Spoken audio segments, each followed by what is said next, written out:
The stock market is now down 21%. Two-year no yields went from 190 to 166 in the...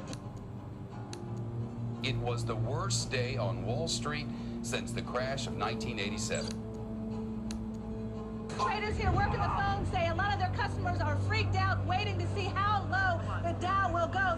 What in the world is happening on Wall Street? The financial crisis of 2008 was arguably the worst crisis the United States had ever faced. There were more than 8 million job losses. They lost their homes and their jobs in one fell swoop. Their homes lost half their value, and the U.S. economy was on the verge of collapse.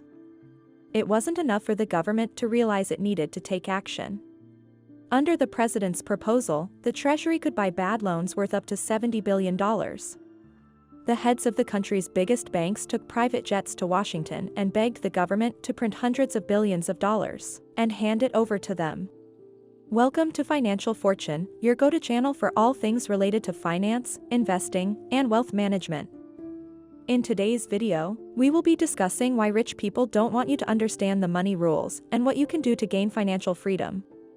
3 major corporations' chief executive officers took a jet to Washington to lobby for funds to purchase private jets. Without asking any questions, the government handed over trillions of dollars and allowed them to set the terms of the bailout. What do you think happened to the people who wrecked the global economy and caused millions of people to lose their jobs, if they got to dictate the terms of their own bailout? Did they end up in jail? Were they made to pay for what they did?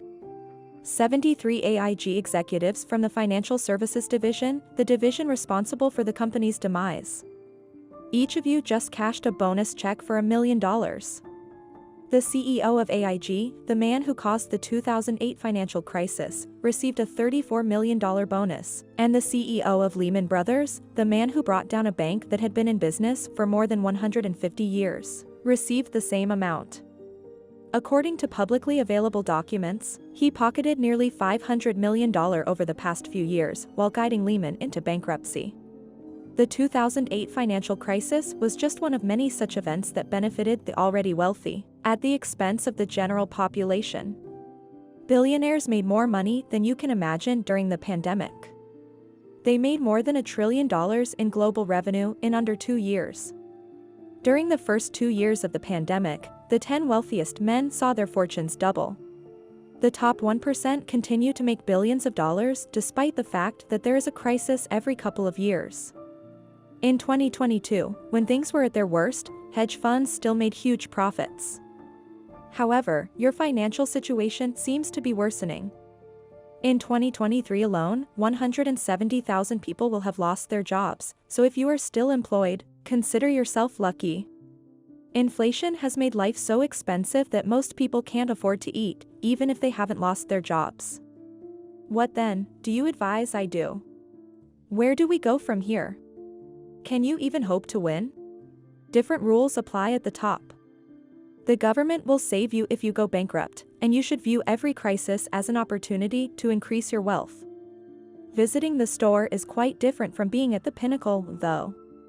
Here are the guidelines that have helped every successful person become wealthy. Most people have received bad economic news recently. Unemployment has increased to 9%, and home prices continue to fall. Last year, CEO compensation at the world's largest corporations increased by 11%. Jeff Bezos has officially reached a net worth of $200 billion, making him the first person in history to do so. Finally, Elon Musk has surpassed the Forbes billionaire list. In the past week alone, Elon Musk has increased his fortune by more than $10 billion. $63 billion so far this year, plus another $700 billion to save failing banks across the country. Whence does this printed material originate? Digital printing allows us to do this. As a central bank, you should know that we have the power to print money. First, a straightforward inquiry: where can I find the best return on investment? How about Bitcoin? NFTs? Stock exchange? Or maybe the property market? It's real when you read about it in the news, like when a president of a country uses his country's money to buy Bitcoin. According to J.P. Morgan, the price of one Bitcoin will soon exceed $150,000. Kathy Woods believes that one Bitcoin will eventually be worth over $1 million. If the total price is going to exceed $1 million, it doesn't matter if you pay $50,000 or $60,000. So you invest everything you have in Bitcoin in the hopes that this is your big break. Then it crashes, the value drops dramatically, and you can get it for a small fraction of what you paid for it before. There has been a massive sell-off of cryptocurrency tonight, wiping out over $200 billion in a single day from the market. It turned out to be a hoax in the end. An investment in one's own abilities yields the highest rate of return of any possible investment. Everyone who is wealthy today got there by putting money into their areas of expertise. Not into crypto, stocks, or anything else, but rather in what they excelled at doing. They kept pouring money into it until it became so successful that it was no longer cost-effective to do so. They began spreading their investment dollars around by buying real estate and stock. These days, it seems like anyone can start a business out of anything. Many people around the world have amassed fortunes in the millions, if not hundreds of millions, thanks to their expertise in that field. It's a viable option for those looking to climb the corporate ladder. You begin as a doctor, put in lots of hours to become an excellent physician, and eventually establish your own clinic. While you probably won't become a billionaire this way, you'll still have a lot of success. It's a lot more work, but it moves a lot quicker. Trend spotting you. Tendencies present unparalleled openings. You reach the pinnacle whenever there is a wave and you are swift enough to ride it. Instantly say what you will about NFTs, but the fact remains that many people made millions when they finally broke through to the mainstream in 2018. Those who developed NFTs in 2017 to 2019 saw massive profits in 2020 to 2021, when they were able to cash out their investments. The internet tonight was like a second tidal wave. One of the most important arteries of the information superhighway is the internet. Excuse me, but what exactly do you mean? You did pretty well there. How can one tell? To what do you send letters? Do you think you could define internet for me? A global superhighway, if you will. Internet is the name for it. Peter Thiel, Mark Cuban, Elon Musk, and Bill Gates. Riding the internet's wave to financial success, these people are all very successful. Then came the tidal wave of social media. It could be anything from Snapchat to Facebook to Instagram to WhatsApp. It wasn't, however, just a matter of making the app. Those who started making money on social media early on have amassed enormous fortunes.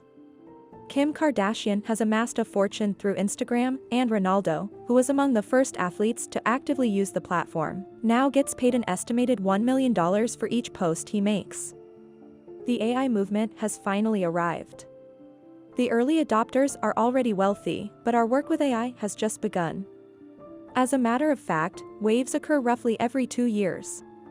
Some of the world's wealthiest people got their start because of a technological wave, like the internet or the oil or the smartphone that made Apple the most valuable company in the world. And then they're like NFTs or crypto-sized waves.